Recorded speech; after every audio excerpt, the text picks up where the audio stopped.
What's up mga alien? So nandito ulit tayo kay Budget Best Cavite. Meron kasi nagtatanong sa akin kung ano nga ba yung mabibiling budget na road bike and gravel bike.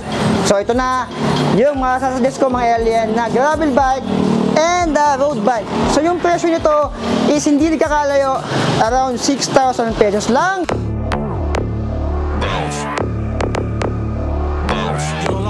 Complete the mission.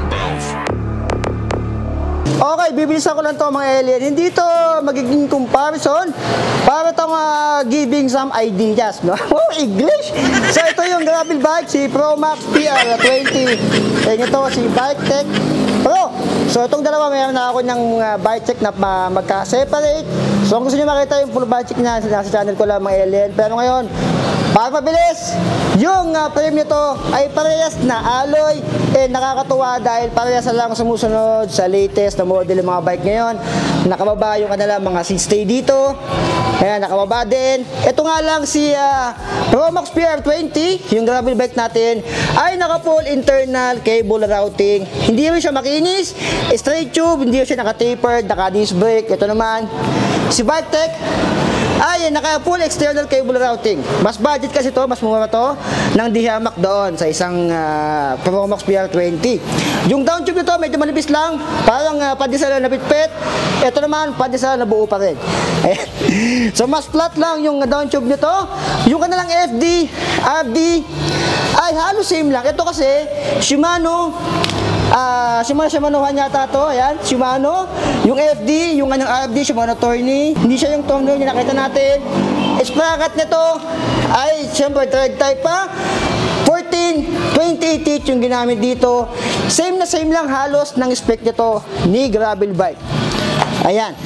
Naka-thread type din to. Yung FD nito ay alien. Wala nga lang tatak. Ay, yung RD pala.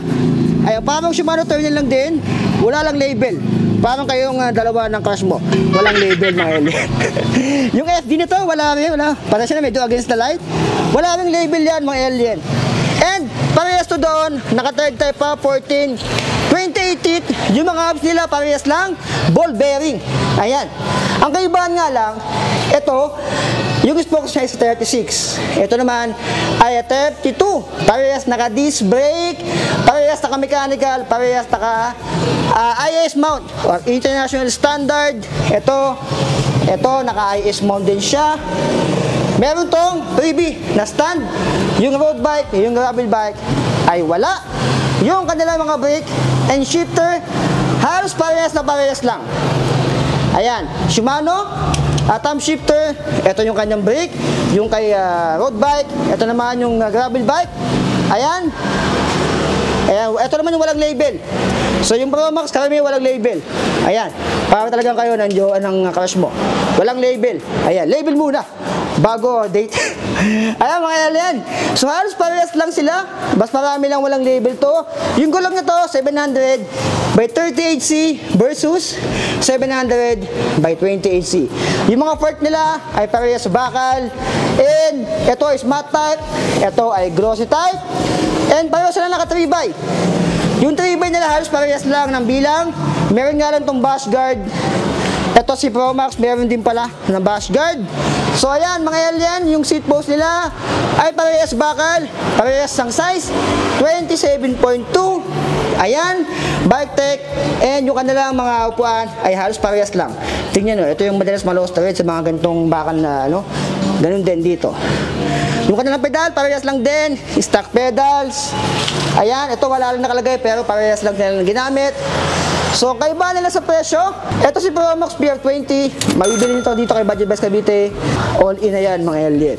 Ito namang Bike Tech Pro na road bike. Ito is mabibili nyo dito sa halagang 6,000 pesos. 6,300 kapag may kasamang helmet. Kapag maraming freebie, 6,500. And kapag walang freebies na kahit ano, less 500 dyan. Ayan. Yung 6,500 mo, magiging 6,000 pesos na lang. Siguro lamang lang to ng 800 pesos. So, sa 800 pesos siguro, kung yun lang ang lamang niya, siguro mas pipiliin ko na yung gravel dito.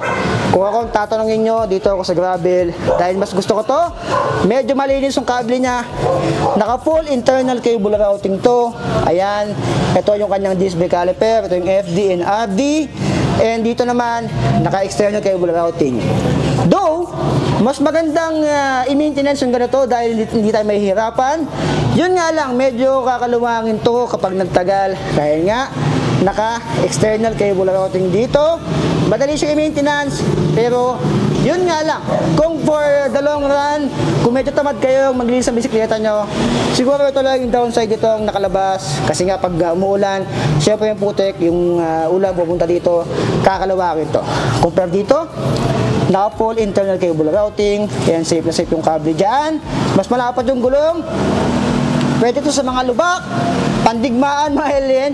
Parehas lang naka-shader valve, mas malapad to syempre, gravel to kaysa sa road bike. Ito ay sa 36, may kabigatan to, yung kanyang spokes. Ito naman isa 32. Parehas lang, hindi naka-quick release yung unahan at likuran. Ayan, disc brake, 160mm, parehas lang, parehas na mechanical. So para sa akin, mapipiliin ko sa dalawa. Kung tatanungin nyo, 6.8 versus 6K, dito na ako. Kung meron akong 6.8, dito na ako. Or 7K, dito na ako sa Pro Max. So meron na ako itong bike check mga alien. Yung timbang itong dalawa, isa hindi ko nakuha dahil nasira na yung timbangan ko. So para sa akin, kung sino sulit sa dalawa, mas sulit ito para sa akin. Mas gusto ko yung naka-internal cable routing. Halos parehas lang naman. 400mm. Stem, halos parehas lang ng size yan. Ayan, seat post, parehas na bakal. Parehas na thread type. Parehas ng quick release. Parehas thread type. 14, 28 teeth. 14, 28 teeth. So para sa akin, dito ako PR Pro Max PR20 compare dito. Kung ang budget na 6K lang talaga, ito na. Dito kayo mga alien, pero kung kaya nyo 6.8, dito na ako. Kaya Pro Max PR20. So kayo, kung kayo tatanungin mga alien, sino bibili sa dalawa? Si Pro Max 6.8 gravel bike, naka full internal cable routing, o ito si Bike Tech Pro na naka full external cable routing, 6,000 pesos mga alien. Nakatipid kayo dito ng 800 pesos. Pero in the long run kasi, hindi siya sinisiraan ko yung bike. Siyempre, totoo lang tayo dito, kakalawangin to pag nagtagal. Kasi nga, hubad na hubad siya dito. Okay lang sana kung may ganito pa eh. Kung may taguto hanggang dito. Kaso nga lang, hindi siya nakaano. Kakalawangin to literal mga alien. Pag nagtagal pag nagtagal. Pag madalas sa ulan. Pero kung alaga naman, kung nababasa sa ulan, paliguan nyo agad.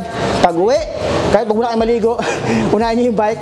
So yan mga alien, yung dalawang budget na road bike and gravel bike ngayong October na may sasuggest ko sa inyo. Okay, so ayan yung ating content tungkol sa dalawang budget na road bike and gravel bike. So sinabi ko sa inyo kung sino pipiliin ko, doon ako sa gravel bike dahil ako kasi mas gusto kong gumala-gala kung saan-saan. Pwede sa lubak, pang all around, pwede sa patag, pwede sa lusong, pwede sa ahon. Dito ako sa gravel bike Pro Max PR20.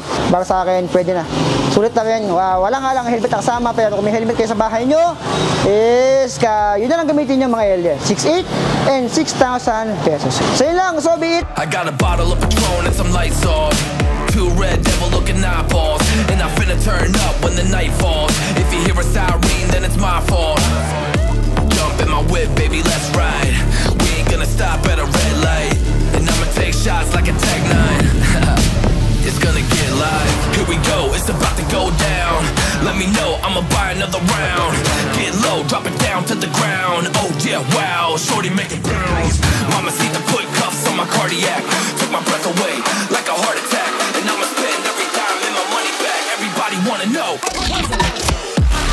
If you're ready, let me know.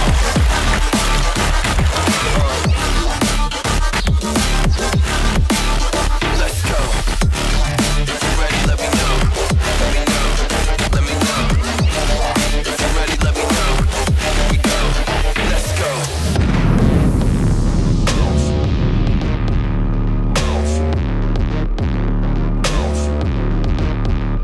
I got a bottle of Grey Goose and ice cubes. Have a drink that'll put me in the right mood. 80 proof's gonna lower my IQ. And I've been the same way since high school. I look shorty right in her brown eyes. She about to take a trip to class.